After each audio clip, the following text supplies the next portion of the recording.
Madame, Monsieur, chers amis, bonjour. Bienvenue dans ce nouvel épisode pour, ensemble, poursuivre l'étude des thèmes inspirés par le livre de la Genèse.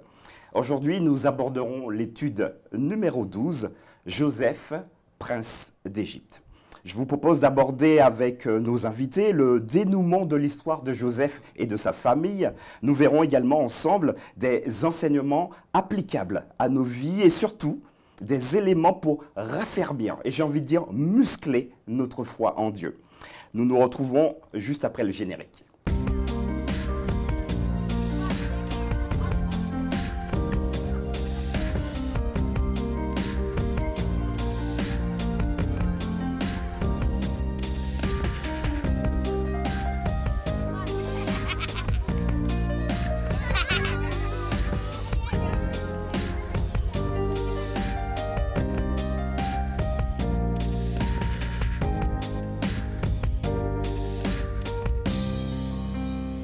Voilà, donc nous avons aujourd'hui pour échanger sur ce thème Joseph, prince d'Égypte, deux théologiens. Ils sont également pasteurs.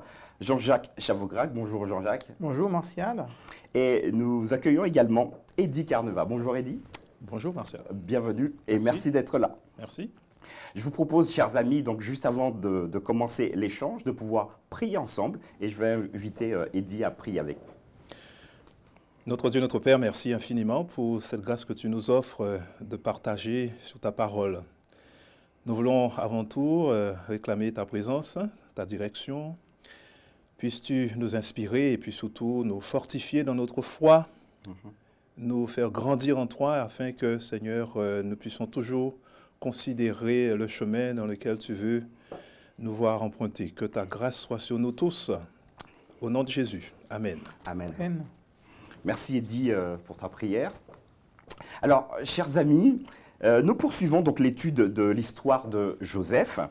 Il est maintenant au palais et occupe la seconde plus haute place de l'Empire égyptien, similaire aujourd'hui au Premier ministre français. Donc Joseph est à ce niveau-là.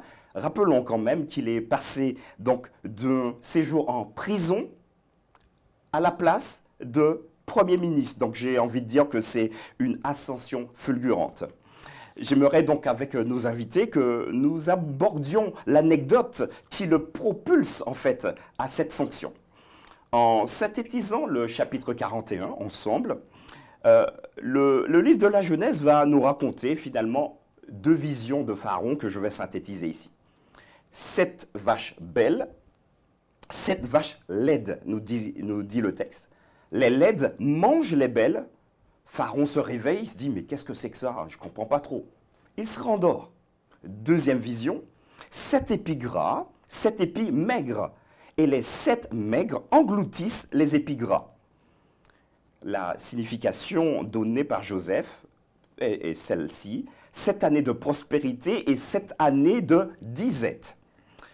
Joseph va dire précisément, donc dans ce chapitre 41 de la Genèse, verset 16, « Ce n'est pas moi, c'est Dieu qui donnera une réponse favorable à Pharaon. » Et il dira un peu plus loin, en verset 25, « Ce qu'a songé Pharaon est une seule chose.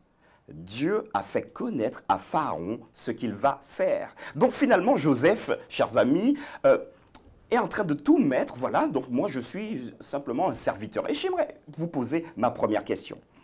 Est-ce qu'un incroyant ou encore un idolâtre peut être prophète de Dieu? Car ici, Pharaon a reçu des révélations de Dieu sur les 14 prochaines années. Qu'en pensez-vous? Quels sont finalement les critères pour être prophète? Alors, qui est-ce qui veut commencer?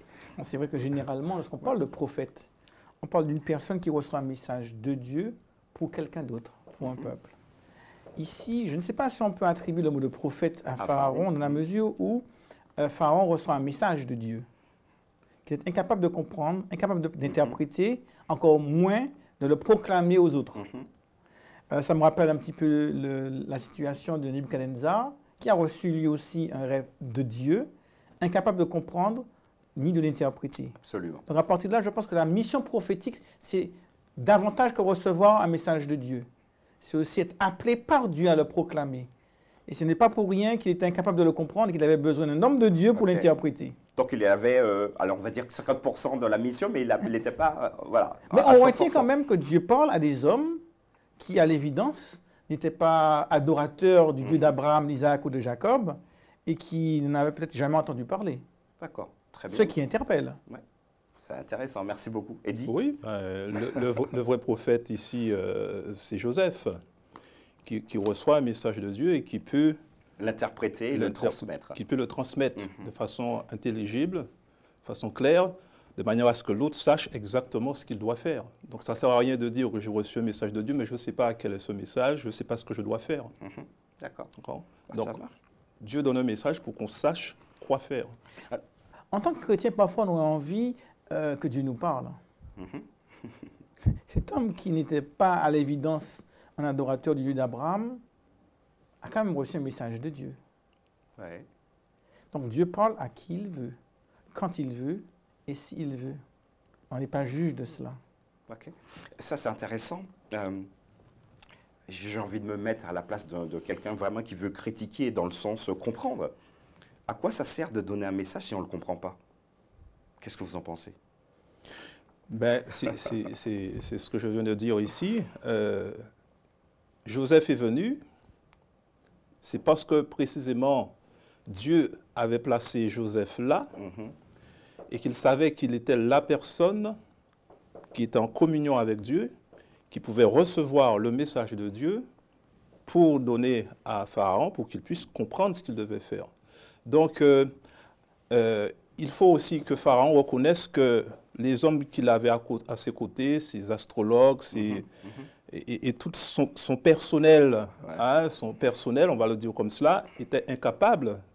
Et donc, ça met en évidence la toute-puissance de Dieu.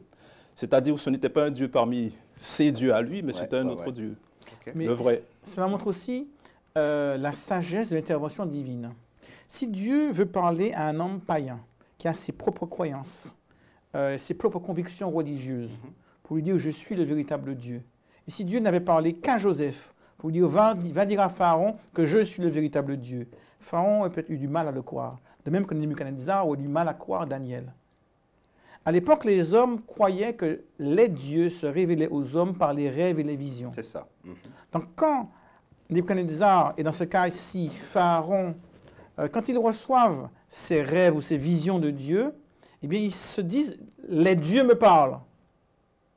Mais si des hommes qui adorent le véritable Dieu, tels Daniel ou encore Joseph, arrivent à connaître, à savoir et à interpréter ce qu'ils croient avoir reçu des dieux, cela veut dire que ces hommes-là, eux aussi, sont en contact avec la divinité et sont des références pour pouvoir savoir quoi croire, quoi faire en temps voulu. Donc, en ce sens, c'était une manière pour Dieu de renforcer la conviction de Pharaon que le Dieu de Joseph est le vrai Dieu. Ok, absolument. Et après une telle, d'ailleurs, démonstration de précision, j'ai envie de dire, il y a quand même une question qui me vient. Pourquoi Pharaon ne s'est-il pas rallié au Dieu d'Israël? Parce qu'il en a plein, on l'a dit tout à l'heure, il avait X dieux.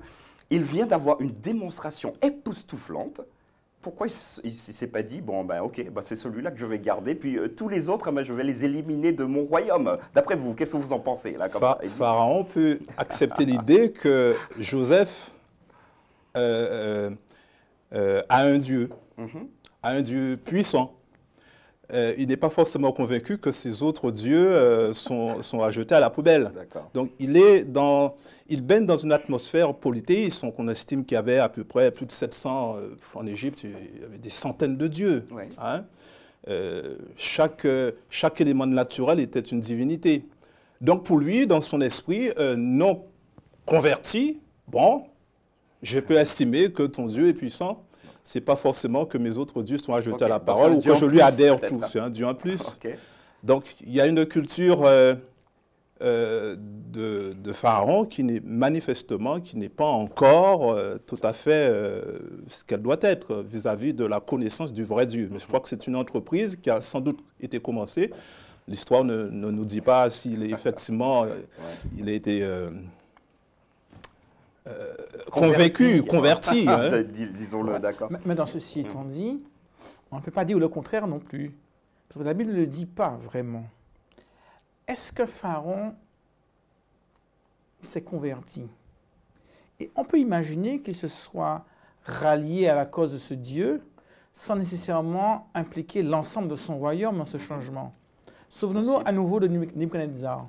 Après cette expérience de la première vision de cette statue, etc., il a reconnu le vrai Dieu. Comme tu dis, Eddie, il l'a accepté comme un vrai Dieu, et pas comme nécessairement le seul Dieu. Mais quand il a eu son expérience plus tard, où il a passé 7 années à manger de l'herbe comme une vache, etc., et qu'il s'est vraiment converti à ce moment-là, on ne nous dit pas que tout Babylone est devenu adorateur du véritable Dieu. On ne nous dit pas qu'il y a une révolution extraordinaire dans le système religieux babylonien. Et pourtant, on sait que ce roi-là s'est converti.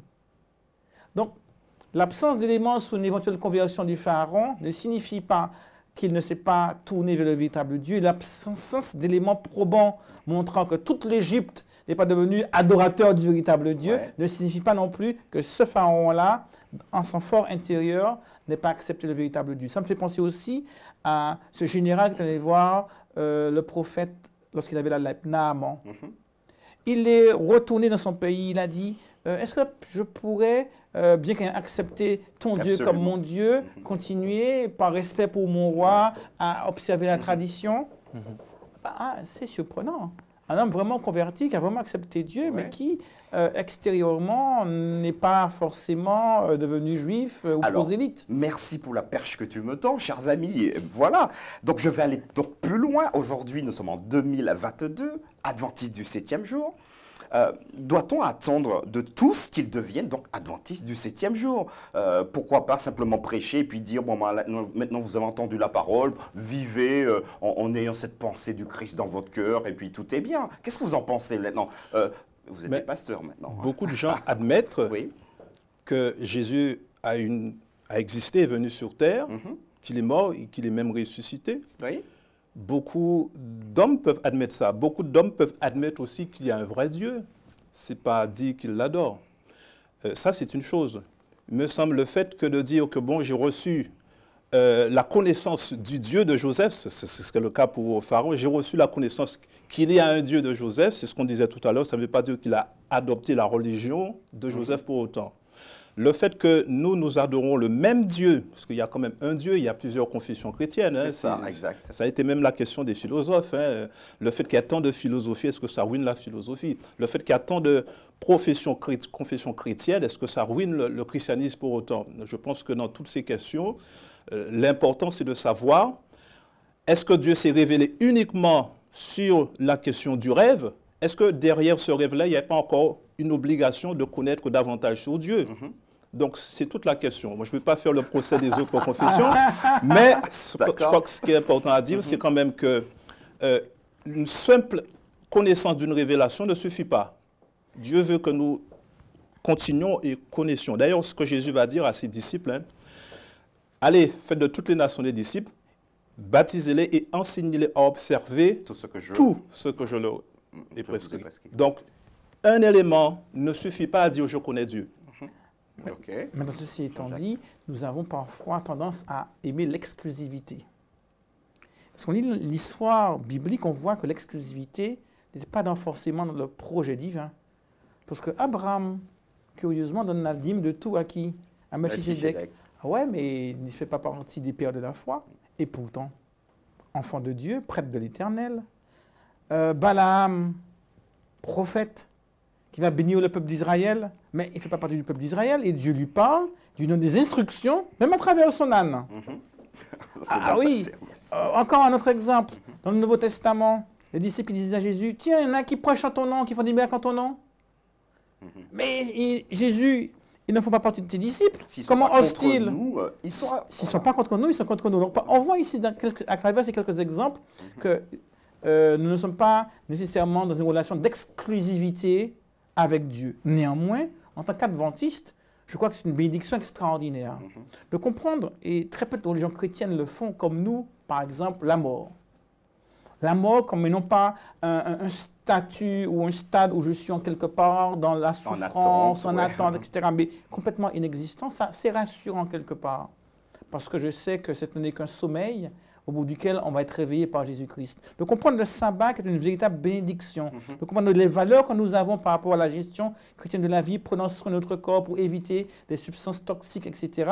sont autant de bénédictions et de valeurs, je crois, bibliques, qui sont des bénédictions pour les enfants de Dieu. Donc le fait d'avoir accès à toutes ces bénédictions par la parole de Dieu ne devrait pas nous rendre exclusifs, même si c'est un véritable privilège à titre personnel que de vivre ma foi en tant qu'adventiste du 7e jour. Okay. Une plus-value donc.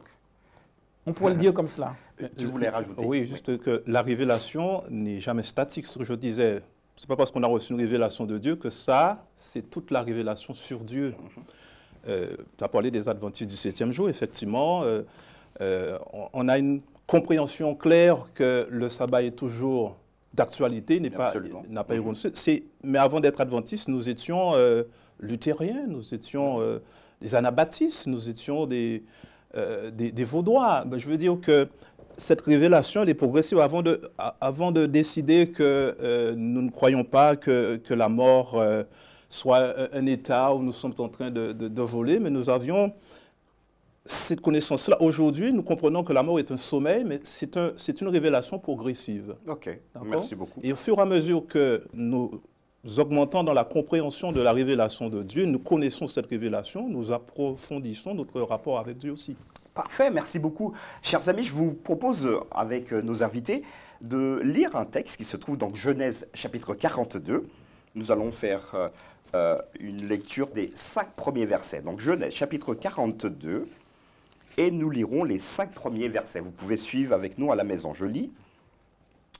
Jacob, voyant qu'il y avait du blé en Égypte, dit à ses fils, « Pourquoi vous regardez-vous les uns les autres ?»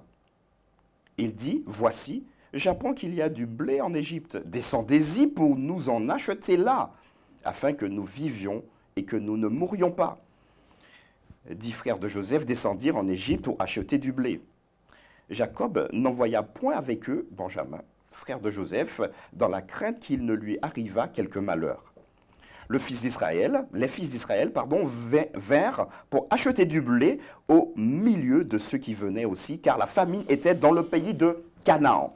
Donc ma question pour vous, chers amis, pourquoi d'après vous, Canaan, pays où coule le lait et le miel, pays réservé au peuple de Dieu, est-elle finalement, Canaan, frappée par la famine, obligeant ses ressortissants, donc les gens qui sont chouchoutés par Dieu, à aller se ravitailler auprès d'un peuple païen? Ce que je suis en train de vous poser d'une manière très claire, est-ce qu'une communauté doit refuser de collaborer avec, de collaborer à tout prix, avec d'autres communautés, sous prétexte qu'elle est la nation bénie de Dieu? Donc, comme on est béni de Dieu, on n'a rien à faire, on n'a pas de, je reprends l'expression, d'alliance à faire avec qui que ce soit. Nous sommes autonomes, nous n'avons besoin de personne. Alors, Eddy, je te vois sourire, je te laisse la parole pour commencer. Qu'est-ce que tu en penses?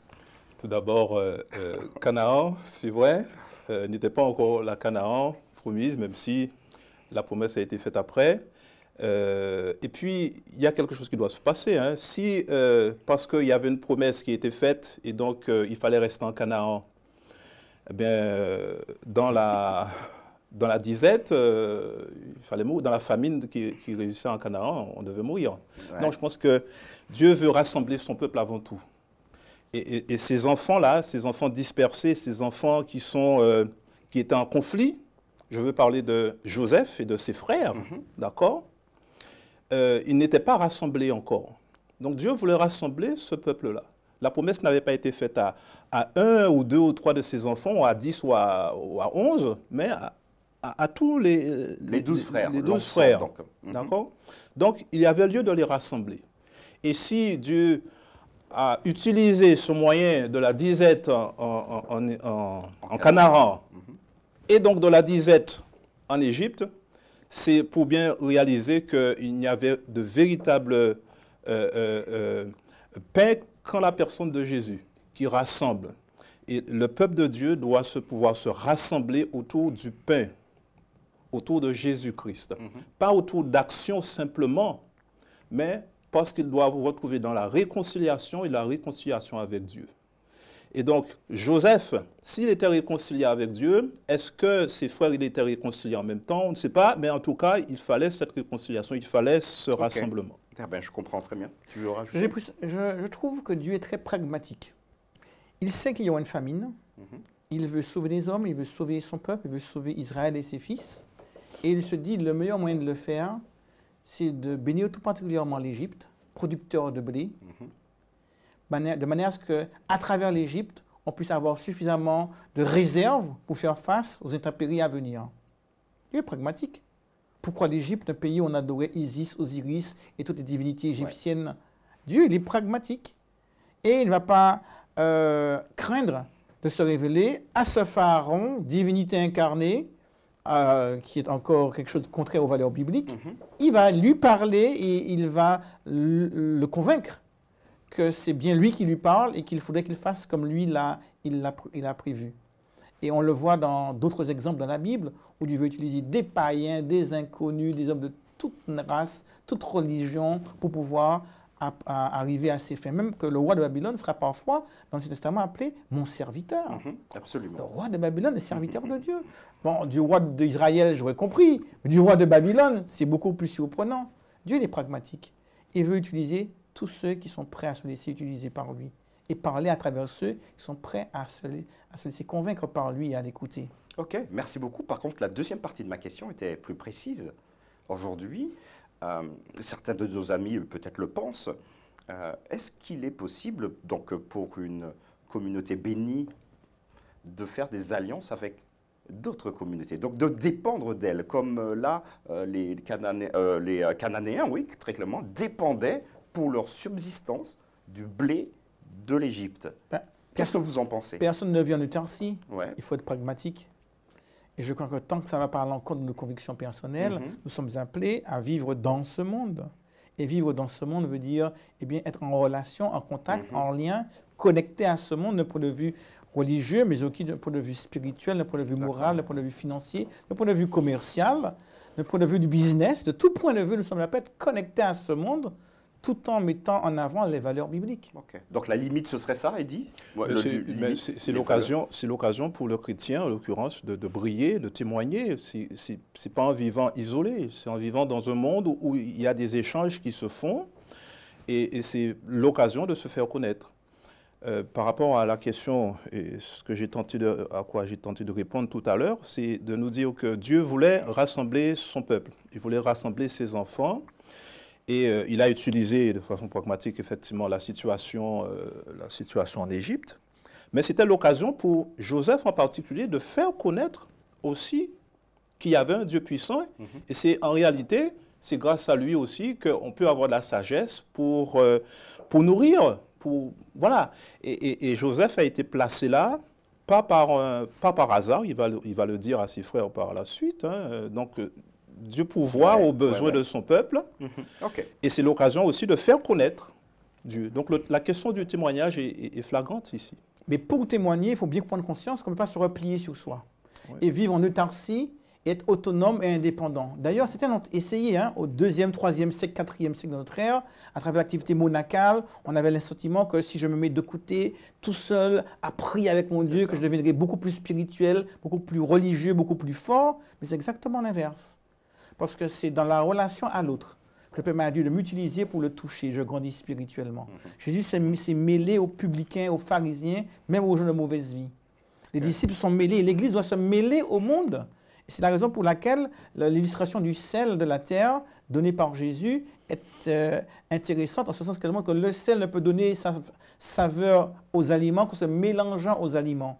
Nous ne pourrons pas pouvoir être un témoignage au monde si nous ne mêlons pas au monde. Et cela veut dire quoi, se mêler au monde? Cela veut dire rentrer en interaction avec le monde à tout niveau, sans perdre notre valeur. Ok, absolument, merci beaucoup. J'aimerais vous interpeller, vous aussi également, chers amis, sur, parlons donc des frères de Joseph qui avaient fait quelque chose d'abominable. Pour eux, Joseph était mort, ils l'avaient vendu, bon voilà, ça s'était très mal passé. La plupart d'entre nous avons forcément fait des choses que nous regrettons aujourd'hui. Et d'une manière pratique, comment, dans la mesure du possible, pouvons-nous réparer ce que nous avons fait dans le passé aujourd'hui? Peut-être que certains se posent la question. Eddy, tu es pasteur, donc qu'est-ce que tu dirais à ton église, voilà, comme ça, pour ceux qui regrettent des choses graves du passé?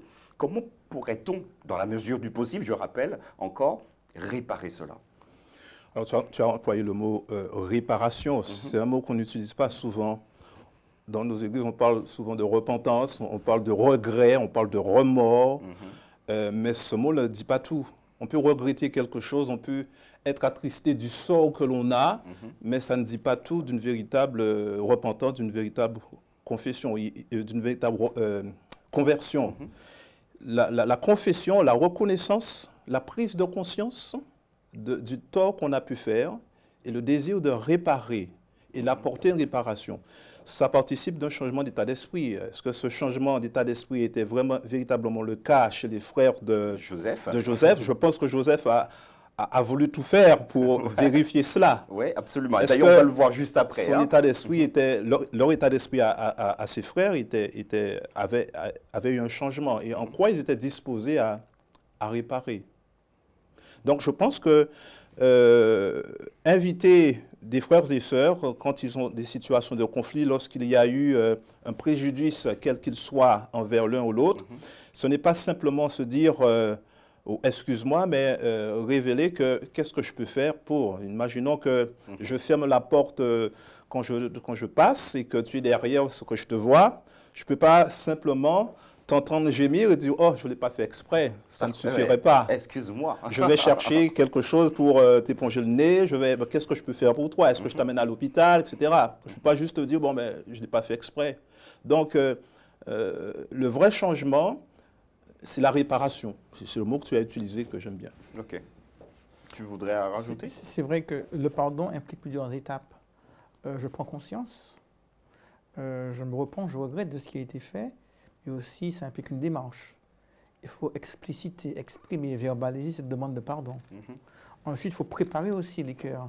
C'est une pédagogie à avoir pour que l'autre puisse recevoir cette demande et tendre vers la réconciliation. On voit dans l'histoire de Jacob avec son frère Ésaü, ici Joseph avec ses frères, c'est des volontés de les amener à une prise de conscience, les amener à un état émotionnel où ils seront disposés à entendre, à accepter et à vivre cette réconciliation. Donc la réconciliation ne se fait pas ipso facto, elle n'est pas d'office, ce n'est pas une simple démarche intellectuelle, c'est une démarche qui s'inscrit dans l'émotion, dans la relation, dans la raison et dans la volonté ensemble de trouver les solutions. Ok. Donc du coup, il faut mettre en place tout ce qu'il faut pour réussir à réparer, à se pardonner les uns les autres. Jacob a pris le soin de dire « Ce troupeau, c'est pour mon frère. Ce troupeau, c'est pour mon frère. Ton serviteur, Jacob, c'est pour son seigneur, Ésaü. » Donc, on voit ici Joseph qui va aussi mettre en place une stratégie pour les interpeller, qu'ils réfléchissent, qu'ils se disent « Qu'est-ce qu'on a fait? Je regrette, j'aurais bien aimé pouvoir réparer. » Jusqu'à ce moment où il va se découvrir à ses frères. Donc, c'est vraiment il faut, lorsqu'on y a une démarche de pardon aussi, avoir la sagesse de trouver le bon timing, le bon moment, les bonnes circonstances, les bons mots pour amener l'un et l'autre à vivre la réconciliation. Alors, je vais vous inviter à avoir un esprit critique, mais je suis parfaitement d'accord. Regardez ce que Joseph va faire justement pour préparer le cœur de ses frères et ça peut nous interpeller. Alors, il va utiliser des stratagèmes un peu complexes. Regardez donc pour nos amis, chapitre 43, chapitre 44 de la Genèse.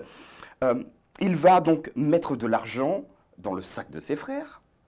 Il va les accuser à tort, leur faire craindre une mise à mort pour vol. Vous imaginez, vous avez volé le Premier ministre. Il va même utiliser le fait qu'ils ont volé l'ustensile de divination de Joseph. Moi, ça m'interpelle. Pourquoi, donc la question c'est, pourquoi Joseph utilise-t-il autant de superfuge pour réaliser son but de réconciliation? Moi, j'ai un problème avec ça. Alors, je relève que Joseph n'attire pas l'attention sur lui-même en premier temps. Oui, vous m'avez fait ça, vous m'avez fait ça, etc. Il va utiliser son petit frère. La question pour lui, c'est de savoir est-ce que l'état d'esprit de ses grands frères a évolué non pas simplement vis-à-vis de lui, parce que déjà il est quoi mort, peut-être que dans leur tête, il est effectivement mort, hein, puisque qu'est-ce qu'on a fait de lui, etc. Mais la question est de savoir quel état d'esprit il a envers les autres. Donc il n'attire pas l'attention sur lui, même en disant, oui, vous m'avez fait ça. Ce n'est pas quelqu'un qui est dans l'amertume. Joseph n'est pas quelqu'un qui est dans l'amertume. Il n'est pas en train de se victimiser.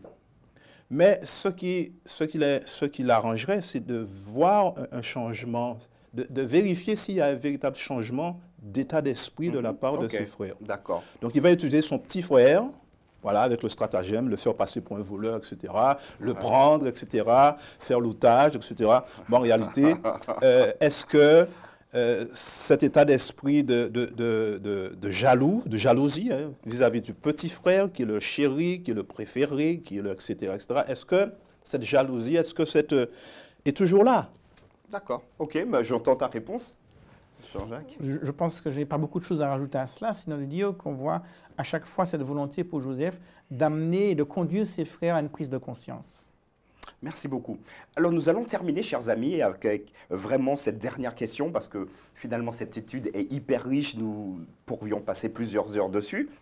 Comment en pratique, et ce sera pour vous et on finira dessus, comment en pratique pourriez-vous encourager des croyants, mais bien au-delà, hein, des victimes et les auteurs d'agressions, hein, parce qu'on en a pas mal, à chercher la délivrance? Quels sont les éléments indispensables pour libérer notre âme? Que ce soit pour les victimes, que ce soit pour les auteurs. Ça veut dire qu'on a une demi-heure de conversation. Non. On a juste 1 minute par personne et on s'arrête là. Mais là, c'est une question très vaste et très importante parce que le pardon est quelque chose que nous sommes appelés à vivre au quotidien, de la naissance à la mort. Parce que nous sommes très complexes, très compliqués. Nous sommes tantôt dans le rôle de l'offensé, tantôt dans le rôle de l'offenseur. Et d'une manière ou d'une autre, Dieu veut que nous puissions être dans l'unité et la réconciliation. Et c'est vrai qu'on prend conscience que le pardon, c'est un don de Dieu. Et que nous n'avons pas nécessairement, tout naturellement, envie de demander pardon.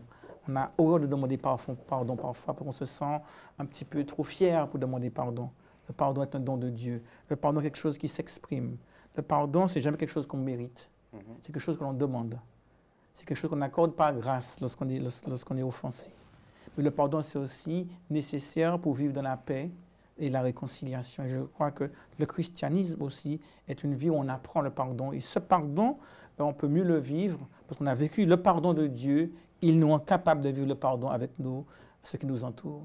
D'accord. Eddy, et peut-être repréciser sur peut-être cette fois-ci les victimes. Parfois, les victimes ont besoin d'entendre cette... C'est justement là-dessus, d'entendre. C'est-à-dire que la valeur de la parole... Je crois que Joseph avait déjà pardonné à ses frères. Autrement, il n'aurait pas été l'ustensile, l'instrument dans les mains de Dieu. Mais je crois que Dieu, il voulait aussi libérer aussi ses frères. Et la réconciliation, c'est aussi un atout dans le pardon. Parce que dire pardon, demander pardon, mais rétablir la relation. Ça n'est pas forcément toujours possible lorsque celui à qui on a pardonné a compris le sens du pardon.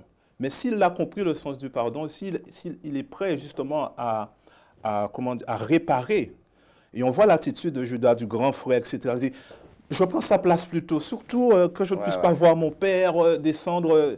Voilà, on voit que l'état d'esprit a complètement changé. Ces hommes-là sont... Ah non, je ne veux pas faire ce mal, ça c'est vraiment quelque chose que je regrette, je préfère prendre tout sur moi, sur mon compte. Là, on est vraiment dans le sens. Et l'occasion pour ces frères de dire, nous avions par le passé, nous avions eu un petit frère à qui nous avons fait plein de mal, plein de tort. Et, ça c'est quelque chose, ils ne savaient pas que c'était Joseph. Mais je veux dire que la valeur de la parole, dire à quelqu'un, tu m'as fait mal. Ça m'a fait mal.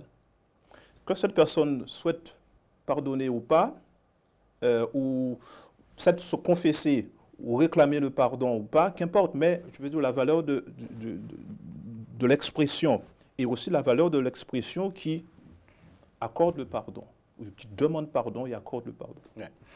Chers amis, nous allons nous arrêter là. Merci en tout cas de nous avoir suivis. Donc, nous avons jeté donc, les bases finalement pour aller un peu plus loin dans l'étude de cette semaine. Nous vous remercions de nous avoir suivis et nous vous donnons rendez-vous à la semaine prochaine pour une nouvelle étape, la dernière ensemble. À bientôt. Merci.